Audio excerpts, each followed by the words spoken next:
Hey guys, my name is Aditi and welcome to my YouTube channel. So I do carry an experience of more than 3 years in human resource industry. तो अगर आप भी BBA करने का plan कर रहे हो या फिर बीबीए के किसी भी सेमेस्टर में हो, then this video is for you. So guys, इस वीडियो में हम इम्पोर्टेंट 5 टॉपिक्स पे बात करने वाले. First would be BBA. BBA कौन कर सकता है, कब करना चाहिए.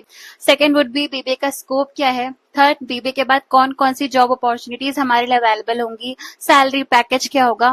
Fourth would be BBA worth it है भी कि नहीं है. And fifth would be my honest experience with you all. जो भी सारी चीजें चैलेंजेस मैंने फेस किए, प्लेसमेंट से लेके वॉक इन इंटरव्यू से लेके जितनी चीजें होंगी उस पर हम बात करेंगे.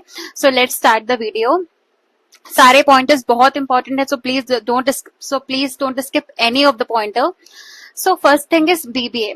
सो गाइस, बीबीए हमारा एक अंडर ग्रेजुएट 3 years का कोर्स है. That is bachelors of business administration.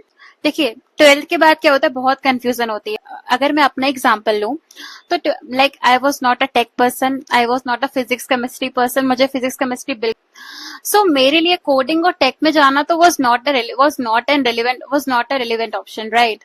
So I chose BBA. देखो, BA BCom आजकल अगर अब मैं प्रिपरेशन कर रहे हो देन तो it's fine, otherwise BA BCom की आज के जनरेशन में कोई इतनी वैल्यू नहीं रह गई है. सो मैंने फिर बहुत रिसर्च करने के बाद मैंने बीबीए किया. अगर आप भी मेरी तरह लाइक टेक में थोड़ी प्रॉब्लम फेस करते हो या आपको थोड़ा सा साइंस वगैरह नहीं समझ में आता, कोडिंग वगैरह में नहीं जाना चाहते हो, you can opt for BBA, right. BBA में आपको जो सब्जेक्ट्स मिलेंगे वो आप जैसे मैनेजमेंट सीखोगे, अकाउंट सीखोगे, फाइनेंस सीखोगे, ह्यूमन रिसोर्स सीखोगे. सो ये सारे आपको सब्जेक्ट्स मिल जाते हैं. सो अब हम बात करते हैं स्कोप क्या है बीबीए के बाद. देखो, किसी भी कोर्स के बाद हायर स्टडी तो एक ऑप्शन रहता ही है. आप एमबीए कर सकते हो. अगर आपको कहीं फॉरेन से करना है तो आप जी मैट या इलेट्स के थ्रू भी आप बाहर से कर सकते हो.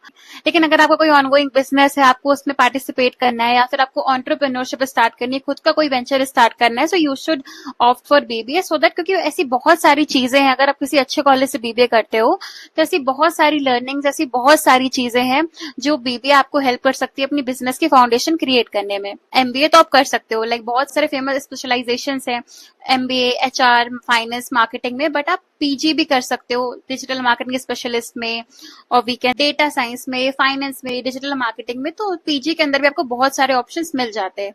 बट अब बात करते हैं कि बीबीए तो हमने कर लिया है ना, बीबीए के बाद जॉब अपॉर्चुनिटीज क्या क्या होंगी, हमें एंट्री लेवल पे क्या मिल सकता है, क्या क्या हमारे लिए ऑप्शंस खुले होंगे, क्या हम टेक में जा सकते हैं कि नहीं.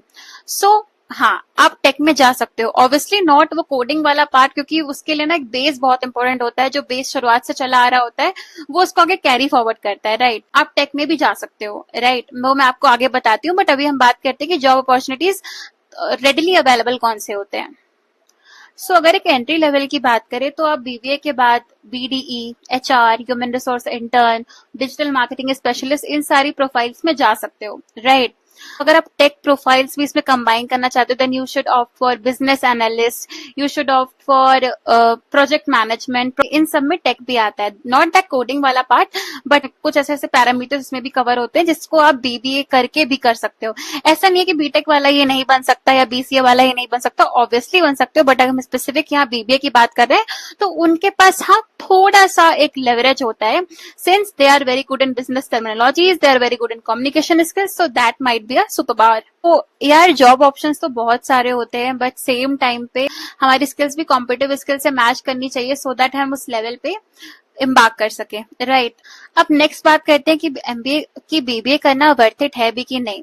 तो guys, to be very honest, बिल्कुल ब्लंट आंसर दूंगी मैं.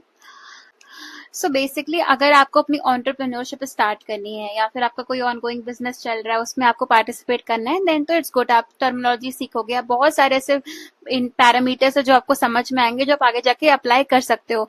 But at the same point of time, अगर आप जॉब के लिए देख रहे हो कि हाँ बीबीए के बाद मुझे एक सिक्योर जॉब मिल जाएगी या फिर मुझे बीबीए के बाद तुरंत एक जॉब मिल जानी है और मैं कुछ तो कर ही लूंगा, तो इसमें आपको मैं एक रियलिटी चेक देना चाहती हूँ.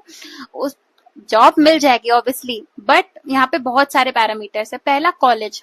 देखिए, मैंने अपना कॉलेज किया था पीएसआईटी कानपुर से, मेरी प्लेसमेंट भी लग गई थी, बट जो प्लेसमेंट थी उसका जेडी थोड़ा अलग था और जो रोल था वो बिल्कुल अलग था, राइट. तो मुझे वो जॉब अपॉर्चुनिटी तुरंत छोड़नी पड़ी और फिर मुझे खुद से ही वॉक इन इंटरव्यूज पे जाके सारे वो करने पड़े, बट बाय गॉड ग्रेस मैंने पहला इंटरव्यू दिया, उसके बाद मैं उसमें सेलेक्टेड हो गई।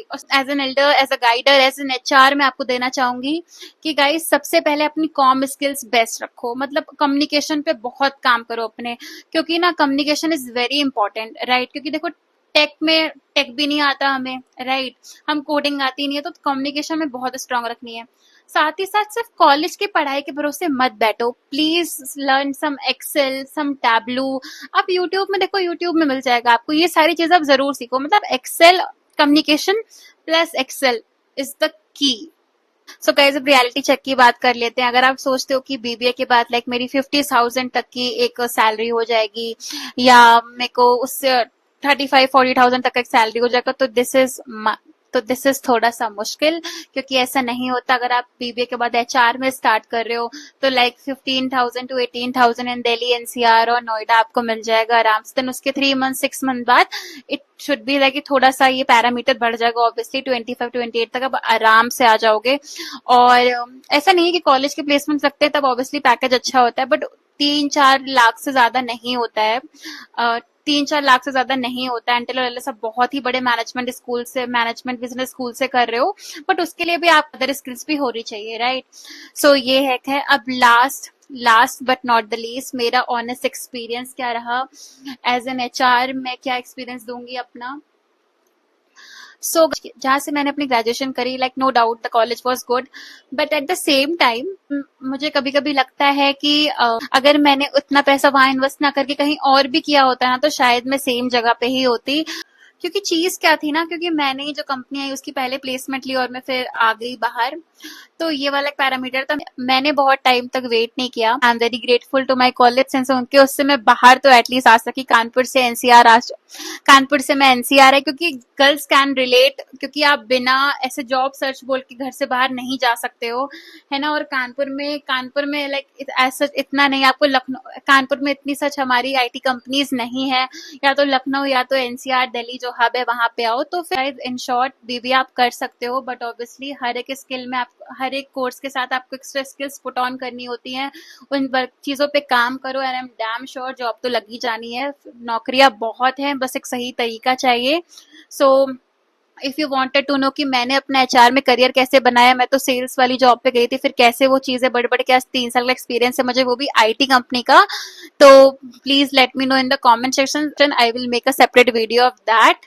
So if you want to connect with me 1-to-1, so that is also on a very minimal cost, like only 99 rupees, तो हम 1-to-1 सेशन भी कर सकते हैं।